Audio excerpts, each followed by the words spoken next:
New Orleans, a city full of front lines. Its people divided by race and money. In the battle for the White House in this election year, will their voices be heard? I'm Avi Lewis, and this is Frontline, USA.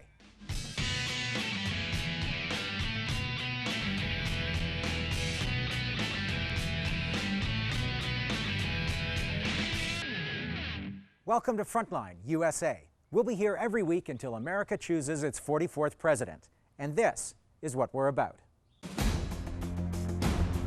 Over the next 9 months, Frontline USA is going to be showing you the other America. This presidential race, more than any other, will be about money, power, presentation. But strip away the spin and step outside the bubble. This is a country with many front lines. And that's where we'll be, on the front lines of poverty, violence, race, health, and immigration. Racist, go home! What? Racist, go home!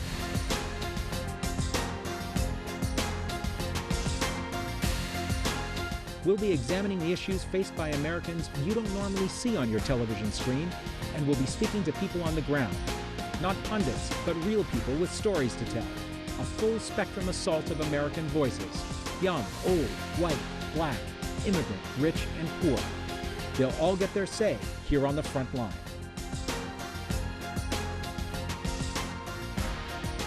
And we'll address the politics of fear. Since 2001, America's front line of fear has been terrorism. Now, in the heat of election season, is that fear being redirected at immigration? The result of this U.S. election will have a greater impact on the people of Iraq than it will on many Americans. We'll be getting reaction from all over the world. Our first front line, New Orleans, Louisiana. It's been 2.5 years since Hurricane Katrina hit the Gulf Coast, overwhelming the fabled levees and flooding 80% of the city of New Orleans. But it was not the hurricane that did the greatest human damage here. It was the failure of crippled public services, not up to the task of evacuating and rescuing many of the city's poorest citizens. And so, for a global moment, America's failures seem to be on display. Deep inequality, racism, a broken political system. How are these issues playing out today, in the swing state of Louisiana, in the middle of a dramatic campaign? That's the question for this week's Frontline Focus.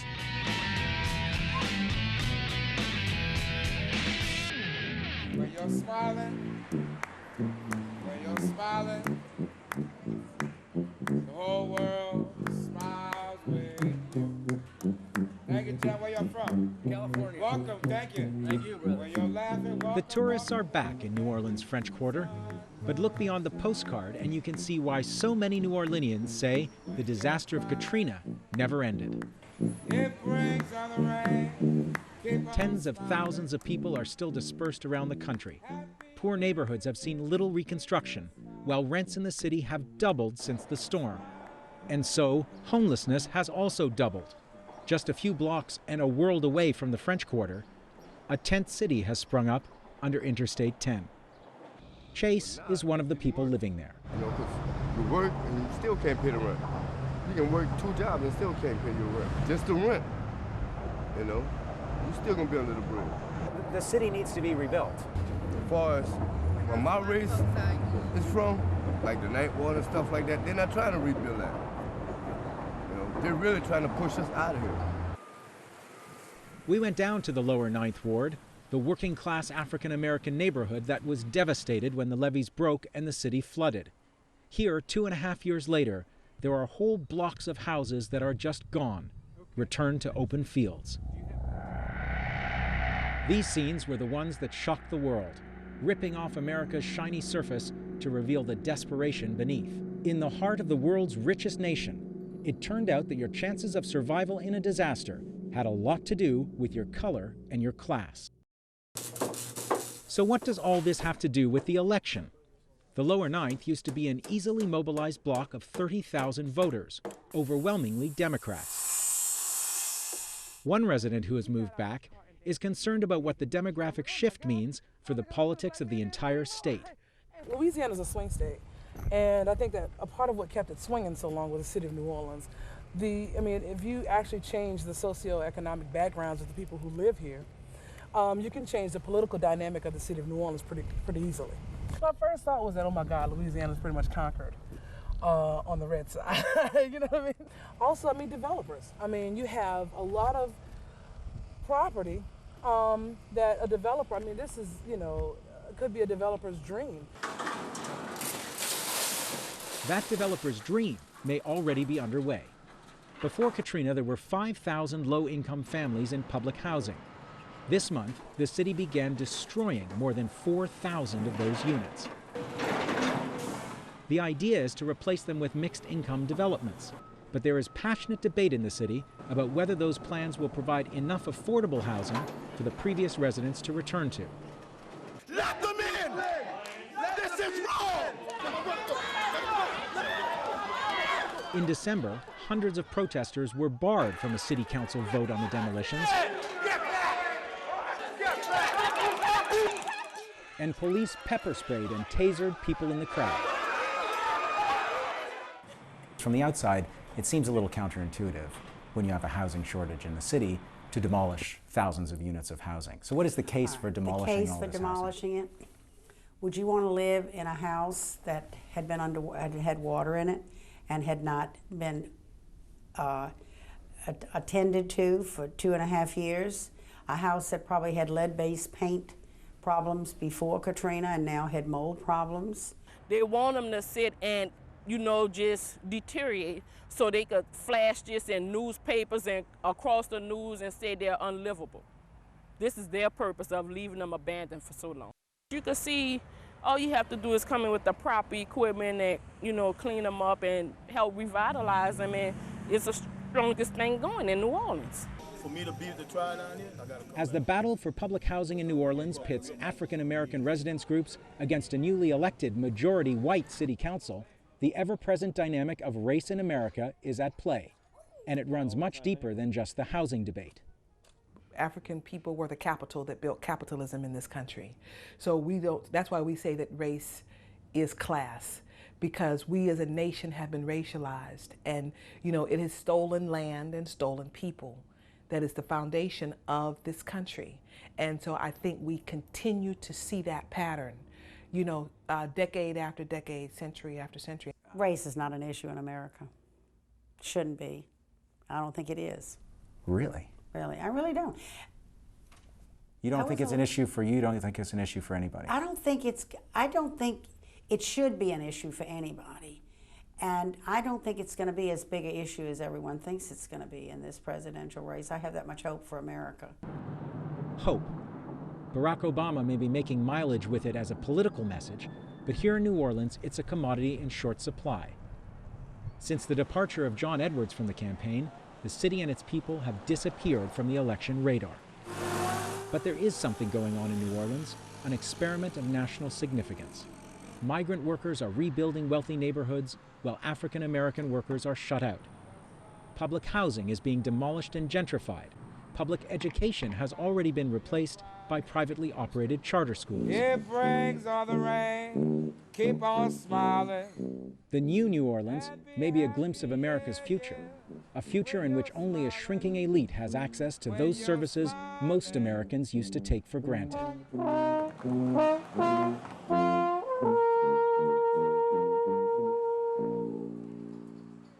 And the crowd went wild. To discuss the issues facing New Orleans and how they impact the presidential campaign, we talked to two community leaders who are deeply connected to this most devastated neighborhood, the Lower Ninth Ward.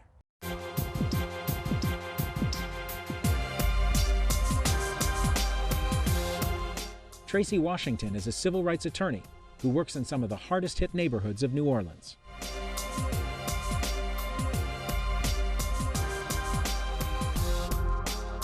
Malik Rahim is a former Black Panther who once served a 5-year prison sentence for armed robbery.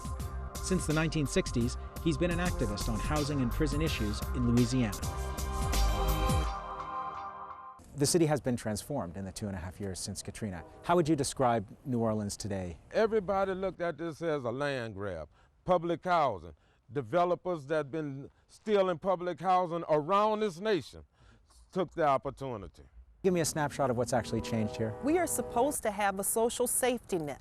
That safety net is then supposed to prescribe that we have housing rights, education rights, transportation rights, health rights. These are the things that we preach all over the world, everywhere. We invade countries to tell them how to do it properly, but we don't get it right here.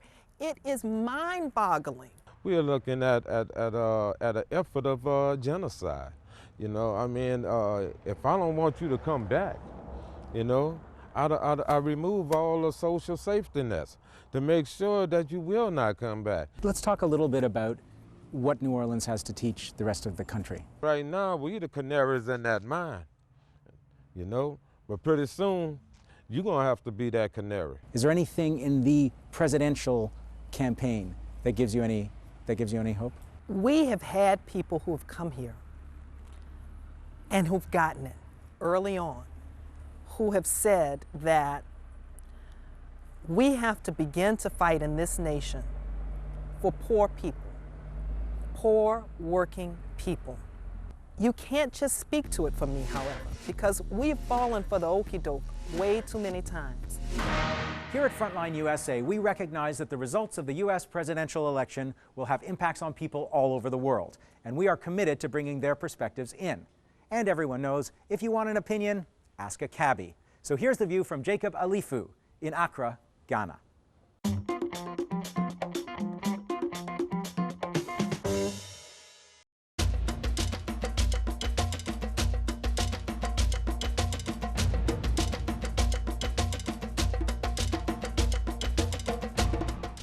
My name is Jacob Alifu, a taxi driver in Accra, Ghana.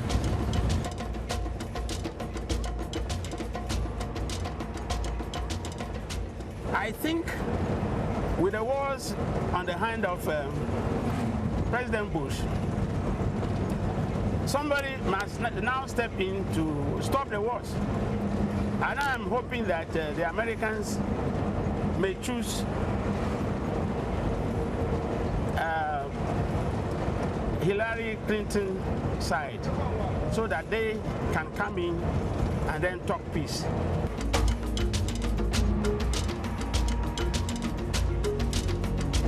Barack Obama, I haven't heard much of that person. Is he black? Ah, okay, I don't know. I have my doubts if the Americans will choose a black. It's not now. I don't think so.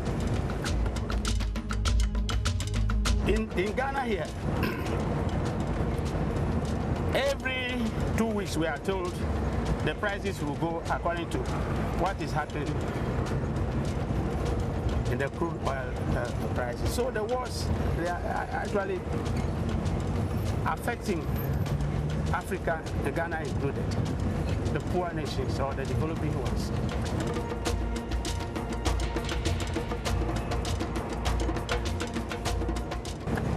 This is the way I look at it. It's only, if only the Americans would think the way I'm thinking.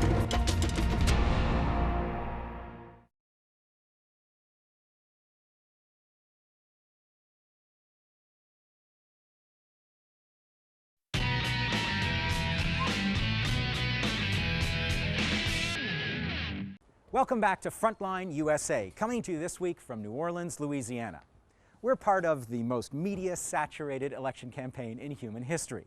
Millions of column inches, tens of thousands of television hours devoted to this race. So, here's Richard GIZBERT with Election Post, the best and worst of coverage from the biggest networks to the most obscure bloggers.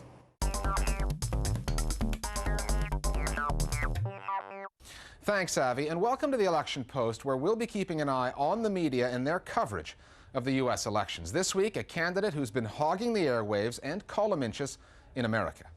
A recent study by the Washington-based Project for Excellence in Journalism showed Republican John McCain grabbed nearly 38% of all campaign coverage in the run-up to Super Tuesday. Our focus is not so much on the quantity of the coverage, it's about the quality. At issue, are the U.S. media giving McCain, a former war hero, an easy ride? They call him a foreign policy expert, yet he supports a war 70% of Americans now oppose. He has joked in poor taste about bombing Iran. That old Beach Boys song, Bomb Iran. Bomb, bomb, bomb, bomb. Anyway. And admits to knowing next to nothing about the economy. You'd think John McCain would be taking a pounding from the news media. Generally, John McCain receives some of the most favorable press among the presidential candidates. Reporters like John McCain. Every last one of them would move to Massachusetts and marry John McCain if they could. John McCain gets more favorable media and less curious or less probing media than any Republican I've seen in my lifetime. Even Comedy Central's Jon Stewart, who's tougher on Republicans than most straight news reporters are, can't get enough of McCain. You've been on the program more than any other guest, I think 9 or 10 times. You're our most frequent contributor. Why all the love for John McCain? Well, he is a war hero.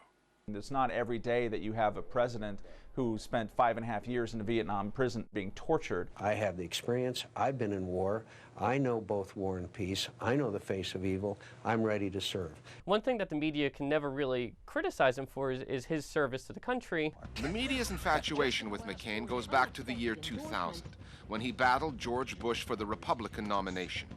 Bush had the backing of the party and the financing. McCain was the outsider, the maverick, and he worked the media non-stop. I've spoken with reporters who covered McCain who would say that no major presidential candidate has ever provided so much access to reporters on the campaign trail. He called himself in the 2000 campaign the straight shooter, John McCain the straight shooter. He sort of says it how it is, and the press feels like they can connect with him. And the label, established 8 years ago, McCain as the straight-talking maverick. Maverick John McCain. Maverick John McCain. Has stuck. John McCain, the maverick always. The maverick McCain. The maverick Republican John McCain. With the news media somewhat seduced by McCain, the edgiest comments on the candidate tend to come from Republican right-wingers who consider McCain too liberal for their liking. It is pro-choicers that are voting for McCain. I mean, that's who liberals are. Independents and moderates, that's who they are. And even when the New York Times recently reported on McCain having a possible extramarital liaison back in 2000, bloggers suggested the paper had sat on the story for months until after McCain had locked up the nomination. Media watchers now predict the coverage of McCain could well change, since the maverick has morphed into the Republican front-runner. It's a bit more difficult to be that maverick when you're the guy on top and when you're not, running a sort of an insurgent candidacy as he did in 2000. In challenging George W. Bush. At some point, especially if he's going up against Barack Obama, then you'll start to see who the media really like. You'll start to see some real sort of contrasted coverage. So I would imagine that the media is going to be a bit tougher on McCain as the Republican nominee versus McCain as sort of the renegade Republican.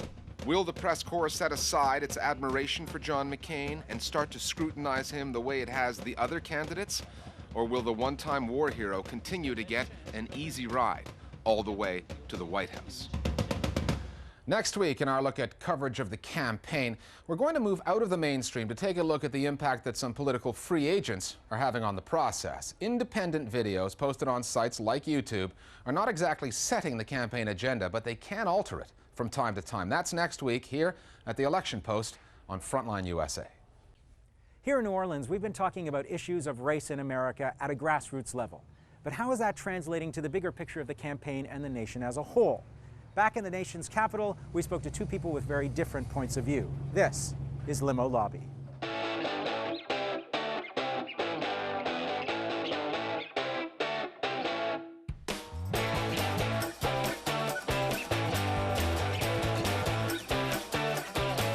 Mark Lampkin is the executive director of Strong American Schools. He's a former campaign staffer for George W. Bush.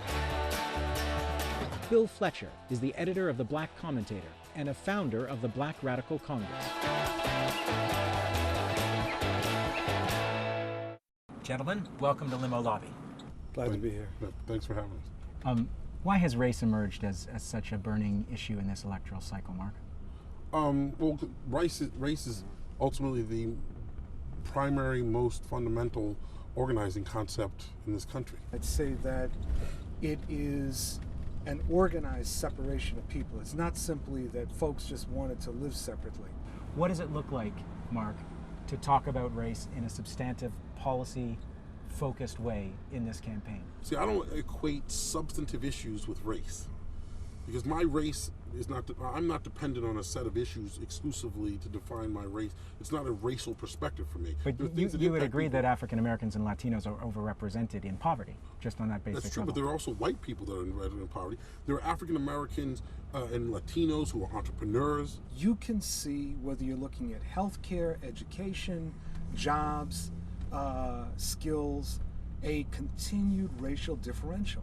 I want to stick to the issue of how Republicans and Democrats play the race card, because I think it is different, and I think you have interesting and different takes on how that works. The Republicans clearly attempt to narrow the black vote.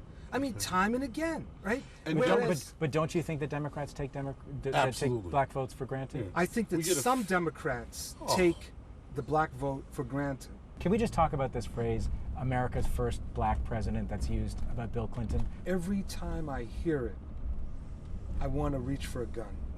I agree with you at its core.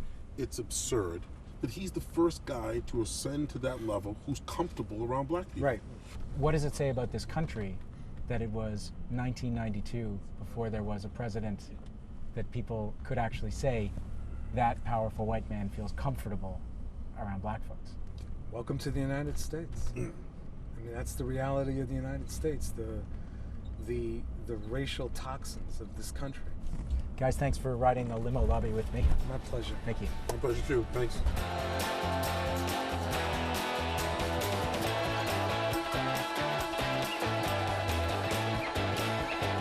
In good times and bad, New Orleans has always been a city that finds redemption in music. Monica Dillon is a local musician who lost everything to Katrina. This week, we're going to give the last word to her and her thoughts on the presidential campaign. Until next time on Frontline USA, so long.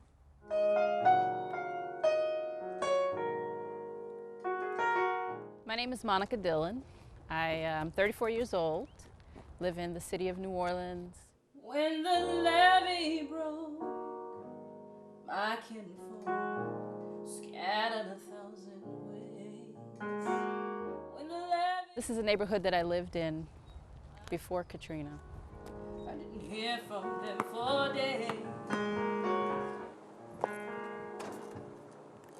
As far as the presidential election is concerned, I don't really think any of the candidates who are in the running right now are going to be especially attentive to New Orleans. I mean, we'll get party line comments and whatnot, but how do you stop a war? Until we actually get out of the war in Iraq, you know, until we stop talking about invading Iran, you know. I don't think that New Orleans is going to get the attention that it deserves. You know, we're spending trillions of dollars, billions of dollars. This is what you get. I don't really have a lot of faith in what's going to happen with the coming election.